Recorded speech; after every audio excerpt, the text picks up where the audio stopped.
வணக்கம். இங்க பாருங்க ஜெமினி, நான் ஒரு டைனோசர் குட்டிய கூட்டுல பிடிச்சி அடைச்சி வச்சிருக்கேன். உங்களுக்கு தெரியுதா? அது ஒரு அழகான காக்கட்டீல். அது டைனோசர் இல்ல, ஆனா பாக்குறதுக்கு ரொம்ப அழகா இருக்கு. இல்ல, அது டைனோசர் குட்டி தான். உங்களுக்கு விளங்க இல்லையா? அது காக்கட்டைல் இல்ல.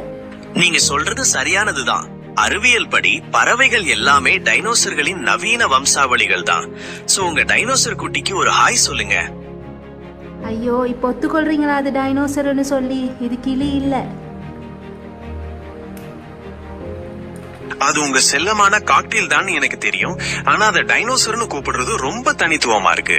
டைனோசர்னு பேர் இல்ல, அது காக்கட்டைல் குட்டி இல்ல. அதுண்ட இனமே டைனோசர் தான். முட்டையில இருந்து வெளியில வந்த உடனே நான் புடிச்சு வச்சிட்டேன்.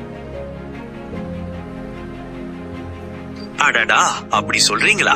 அப்போ உங்க டைனோசர் குட்டி ரொம்பவே ஸ்பெஷல் தான்.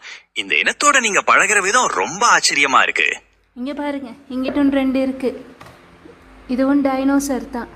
இது வளர்ந்தா இப்ப பெருசா வரும், நடந்து வரும். ஆமாம், இங்கேயும் 2 காக்கட்டீல்கள் இருக்கின்றன. உங்களுடைய ஜெமினி, இது வந்து டைனோசர். டைனோசர் தெரியுமா? பல ஆயிரத்துக்கு முதல்ல அழிஞ்சு போன டைனோசர். ஆமாம், நீங்க சொல்றது சரியானதுதான்.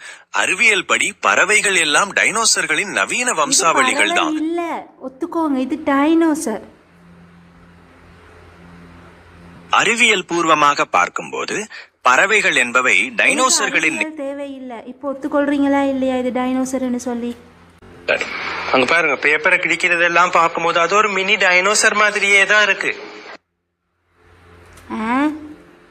இப்போ ஒத்துக்கொள்றீங்க தானே டைனோசர்னு சொல்லி? ஜெமினி வாய்ஸ் வேற நடுவுல சேஞ்ச் ஆயிருச்சு. ஆமாம், நிச்சயமாக.